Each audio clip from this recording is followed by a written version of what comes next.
Salut à tous, bienvenue, merci d'être avec nous. C'est la dernière ligne droite pour parler automobile. Vous en avez pris, en tout cas on espère, l'habitude tout au long de cette superbe année 2019 d'être avec nous ici à Plan-les-Ouates pour parler voitures de prestige, voitures de collection avec toute la famille Carugati. On est chez Carugati Automobile avec plaisir d'être toujours avec Fabrizio. Merci beaucoup d'être avec nous Fabrizio, de nous recevoir dans ce garage de prestige. Et puis on a évidemment Tiziano. Puis on a beaucoup de plaisir d'accueillir Justine qui fait évidemment partie non seulement de la famille mais également de ce garage avec un petit rôle évidemment aussi important à jouer au niveau de cette famille. On va commencer avec Fabrizio. Fabrizio, la dernière fois on avait parlé, et du reste ça a fait un carton sur les réseaux sociaux, on a parlé de la Pagani, cette Pagani rouge. Redis-nous deux mots comme ça sur cette voiture de prestige parce qu'elle était vraiment exceptionnelle, impressionnante cette voiture. Oui, c'est une voiture quand même très rare qu'on voit pas tous les jours. Il y en a ils en font que 100 au total en Roadster Wera. Et on a eu la chance d'en vendre 3 neuves et c'est la deuxième. Il y en a encore une qui devait arriver ce mois mais qui arrivera l'année prochaine. C'est la dernière pour nous. On va s'intéresser à cette voiture, Fabrizio, cette BMW. Peut-être avant ça, comme on est en période de fin d'année, de fête, est-ce que on voit la différence? C'est-à-dire que est-ce que la voiture peut être à la limite un cadeau? Est-ce qu'on voit des femmes rentrer dans votre garage avec leur mari en leur disant « Je t'ai fait une petite surprise ». C'est pour toi, ça arrive dans ce que vous faites ou malheureusement pas. Malheureusement pas vraiment. Pas vraiment. C'est pas un cadeau une voiture. Ça peut, mais c'est très rare. C'est très rare. Je pense que j'ai vu ça en 16 ans, j'ai peut-être vu ça une fois et demie peut-être. Ah voilà, on va plutôt alors dans des bijouteries ou dans des coins comme ça. On amène sa femme ou son mari. Parle-nous un peu de cette BMW qui est n'est pas forcément toute récente. Non, mais elle est de 74. On trouvait intéressant de la mettre un peu en avant parce que c'est un peu des capsules temporaires. Temporelles, pardon. C'est une voiture qui a été vendue neuve à Genève, qui a eu qu'un propriétaire et qui est toute d'origine, non restaurée, ce qui est assez rare. Un très bel état d'origine. On peut peut-être même s'offrir une petite visite. Bah dis donc, j'ai un peu honte parce qu'elle est mieux entretenue que la mienne, puis elle a 35 ans de plus. Donc ouais, pourtant elle a plus de 100 000 km, mais elle a été vraiment chérie, soignée. Et c'est sympa de voir ces vieux sièges bien rembourrés, confortables à l'ancienne. Alors le maintien, c'est pas ce qu'il y a de mieux pour la conduite sportive, mais bon, c'est pas des sièges chauffants. C'est pas le but recherché avec ces voitures.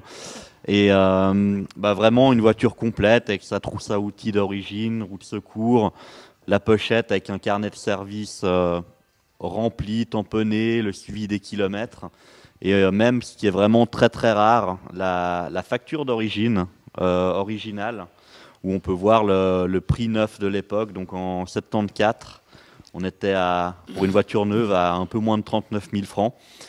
Et elle était livrée sans radio, donc il y a un petit supplément, 1500 francs de radio en gros. Et Fabrizio, voilà. Pardon, mais qu'est-ce qui fait que tout d'un coup elle a atterri chez vous ici?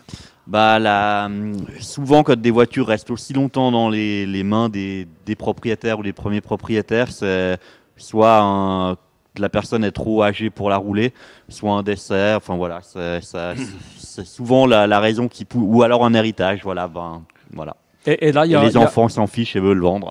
Et là, il y a réellement un marché. Alors, forcément que ça va être un collectionneur. Elle peut évidemment rouler, hein, mais c'est une voiture. Elle roule parfaitement. Vient de faire le contrôle vétéran, donc elle est prête à partir. Passer la visite, elle est prête à rouler. Voilà, elle est prête à rouler. Elle est en superbe état. Très sympa, c'est en tout cas, pourquoi pas, un beau cadeau de Noël potentiel.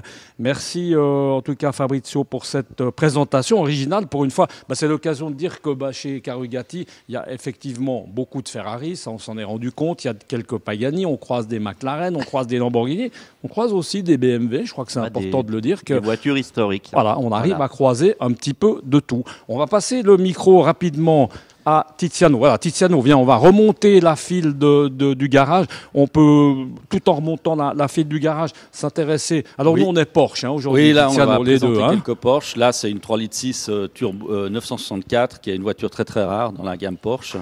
Et j'ai la chance d'en avoir une ici aujourd'hui pour la vente. Donc, vraiment difficile de les avoir. Rouge et jaune, hein, c'est bien Rouge genevois. et jaune. Là, on Ouais, passe à on la a jaune. les couleurs de Genève. C'est l'escalade, oui, exactement. Alors, cette Là, voiture là, jaune, c'est une cette deux- Porsche. alors ça aussi une très très belle voiture, une 2 litres 4 S, qui est la plus puissante de la gamme en 911 2 litres 4, et c'est une superbe voiture pour aller faire des rallyes d'historique et qui marche vraiment vraiment très très bien. On se fait plaisir, Absolument. évidemment, avec cette voiture. Puis là, on a gardé la meilleure Et là, peut-être voilà. pour la fin. Là, une voiture très très rare, c'est une 912, donc l'ancêtre de la 911. Et c'est une voiture qui au début était avec le moteur de la 356 SC, 90 chevaux.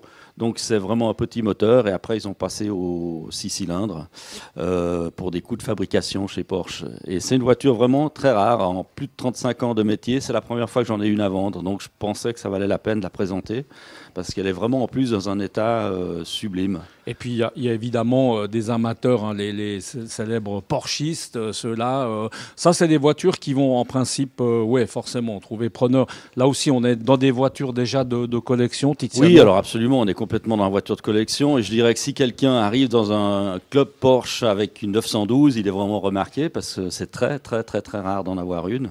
Et dans cet état-là, c'est vraiment difficile de les trouver parce qu'à un moment donné, elles valaient rien de rien. Donc les gens les entretenaient pratiquement plus ou elles passaient à la casse. Et ces Porsche, c'est vrai que bien qu'anciennes, elles restent quand même dans le coup. Hein. Une Porsche, ça reste quand même dans le coup. On s'en lasse pas. Hein, on peut s'asseoir dans une Porsche de 1965 et une Porsche de 2019. On retrouve exactement les automatismes dans chaque Porsche. C'est vraiment incroyable.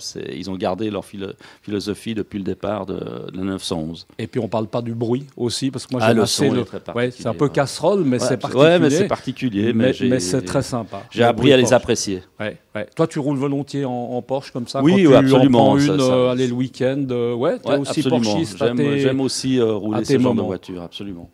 Excellent. Merci beaucoup, en tout cas, Tiziano, de nous avoir reçus. Et puis, si jamais le cœur vous en dit, pour l'été prochain, il reste évidemment 2-3 voitures un peu plus. Alors là, c'est formule été, évidemment, que pour arriver à Megève ou à Verbier, c'est un tout petit peu plus délicat, hein, Tiziano, pour mettre les skis. Hein. Si on veut ne pas passer inaperçu, on prend ce genre de voiture, je peux vous dire, c'est mieux qu'une n'importe quelle supercar. Exactement. Donc, on arrive à Megève et là, on fait sensation à même titre qu'avec cette superbe Porsche. Merci beaucoup, Tiziano.